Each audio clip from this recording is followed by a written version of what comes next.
What's going on, everybody? It's Antonio. You know what to do: like, subscribe, comment, or dislike. Do something and subscribe. Thank you for supporting the channel. Anyway, so this is the week of January the 17th. This is Raw, so all the Raw and Smackdown will be for the week of January the 17th in England. So it started off with Becky Lynch coming out to basically saying how she's ready to defend her title. She's the best, big time Bex, and obviously at the Royal Rumble, there's all these legends coming back: Lita, Mickey James. Mickey James, who actually is the TNA Knockouts champion, which should be very interesting. And to see how they treat her in the Royal Rumble. Hopefully she doesn't get jobbed out, because she doesn't deserve that. So that'll be interesting. Marshall was talking. Doudrop came out because obviously Doudrop's a number one contender because she won last week against Bianca and Liv Morgan. So she talked about her match. And then Bianca Belair comes out and says how she's looking to be a two-time Royal Rumble winner and go to WrestleMania after winning the Royal Rumble again, which would be very interesting if she could pull that off. And Liv Morgan just came out because she just wants a piece of the action. It's all good. So that turned into a tag team match with Liv Morgan and Bianca Belair versus Becky and Doudrop, which was a good match going back and forth. Obviously, Doudrop's the powerhouse, so it's a very interesting match. But in the end, Doudrop got pinned, and then she laid out Becky Lynch with like a Yokozuna type drop. Is it the Doudrop? I think she calls it the Doudrop, I believe. Then you had a segment with Becky Lynch, not Becky Lynch, Beth Phoenix and Edge basically talking to the young talent backstage. You had Reggie saying to Edge, how you doing? Edge was like, I don't think you're going to do well in your match later, but good luck, which we'll talk about later, him versus Omos. And then we had Damon Priest basically saying, what's some tips? Because he's in the Royal Rumble. So Edge was just like, just go out there, do your thing, be you, and you'll be fine. So that was pretty good. Then you had the KO show where he was interviewing Seth Rollins. Seth came out. It's very reminiscent of when KO was friends with Chris Jericho, if you remember. Similar type thing like that, buddy, and obviously wants a title shot if Seth gets the title, which would be quite funny. So while they're basically buddying up to each other, Damian Priest comes out and says, look, don't worry about that, we've got a match. It was KO versus Seth, KO versus Damian Priest. Before that match happens, before I get to that, there was a promo segment. The question is, I've got a question for you lot. It might be under this chair, I'm not sure. Has anyone seen Veer Mahan? Veer Mahan?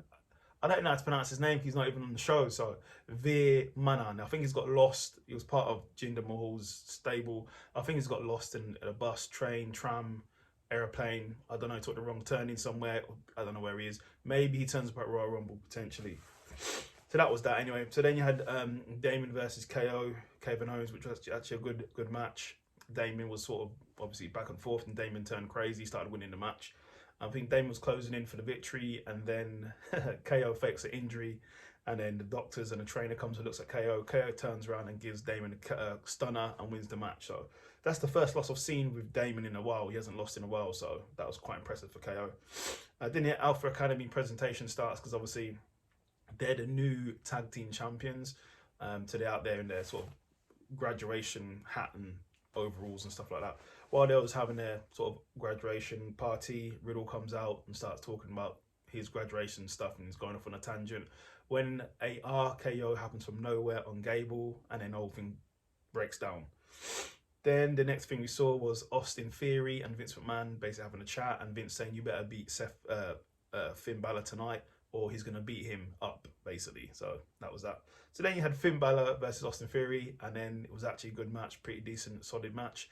But Austin Theory beat Finn Balor, and that was that. So, and he beat him down after the bell, which is sort of good for Austin Theory, because I'm sure that impressed Vince McMahon.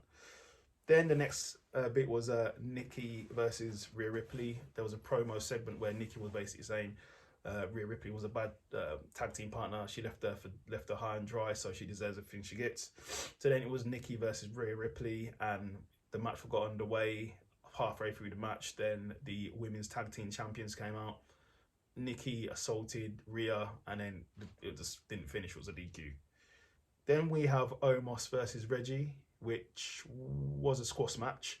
But in the middle of the match, the competitors from the 24/7 championship came running through the ring, which was a little distraction, but Reggie ultimately got squashed.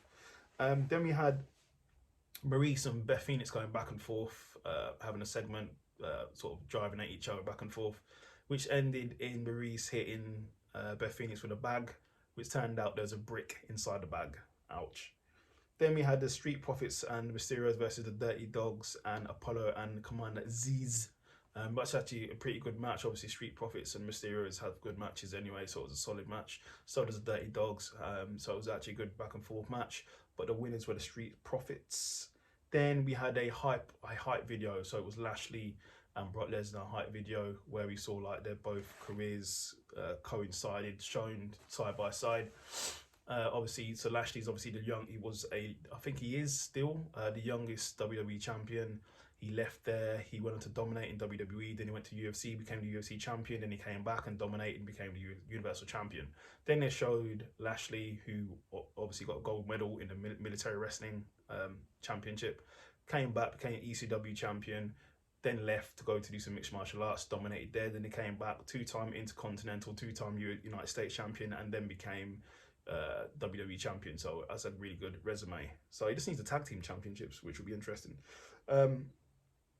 So that was actually a good segment. Then we had Alexa Bliss, another therapy session. She didn't break anything this time, but I think that's going to lead to her turning back to normal Bliss, like blonde hair, makeup and stuff, instead of like the Fiend Bliss. Yeah, the Fiend. Then the main event was Bobby Lashley versus Seth Rollins. It was actually an awesome match. Back and forth. Good match there by them two. It was a great match. I really enjoyed it. And Seth Rollins even hit the pedigree on Bobby Lashley, but Bobby Lashley kicked out the pedigree, which was quite interesting and quite impressive. But before the match could come to an end, the Hurt Business came down, tried to attack Bobby. Bobby proceeded to put Shelton Benjamin through the barricade, and then he hit Alexander with the ring post slam thing, which is actually quite impressive. And then while Seth Rollins was watching all the action outside, he got super double kicked by the Usos, so they got their bit on Seth. So that was Raw. Is Raw worth watching? Yes, I would watch Raw on the week of the 17th of January. So yeah. Then it was Smackdown.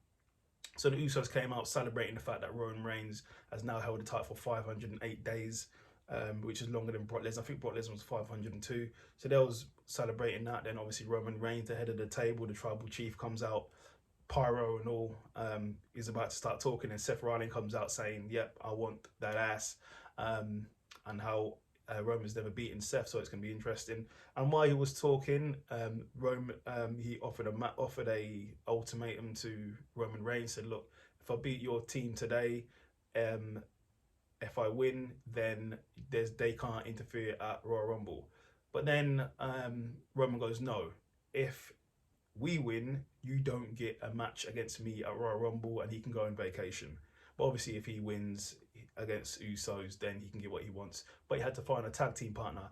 And what as that was mentioned, KO comes out. So bang, there you have it. That's the main event. Then you had Madcap Moss versus Kofi Kingston in an average match. Yeah, it was a decent match, but Kofi got the win. Then you had Natalya versus Aaliyah. That was actually a decent little match there, but Aaliyah won on DQ because Natalya just went crazy. Then you had the Viking Raiders versus the I always forget how to say it. Los Rios.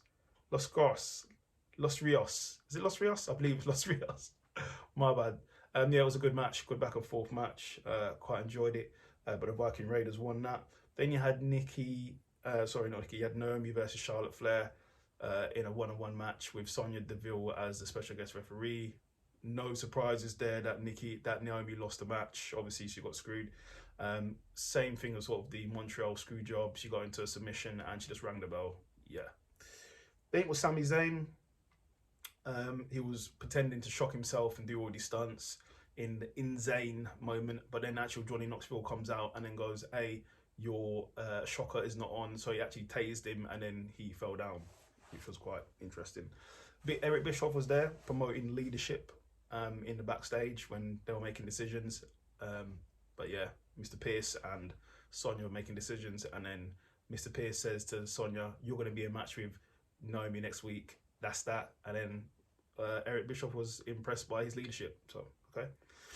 Then you had again Sheamus versus Ricochet. Was actually a solid match. Ricochet is always a good wrestler, so Sheamus won that. Jeff Jarrett's backstage as well in the backstage segment. So it seems like all the legends are coming back. So in the main event, you had the Usos versus Seth Rollins. and KO. It was a very solid match. Back and forth match, very solid.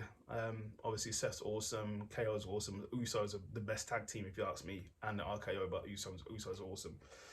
As it came down to the last bit, no one won because Roman Reigns came out and then hit Seth with a Superman punch. But what I don't understand is Seth actually wins the match. That means Seth gets his options, what he wanted. So basically, I don't know, Roman Reigns helped Seth Rollins win the match. I don't know what to say there. It's a bit weird. But is it worth watching SmackDown? Yes, I would definitely watch it. Thumbs up. And that was that. So that's Raw and SmackDown in 10 minutes. So like and subscribe. You'll get this from me every single week. Take care of yourself.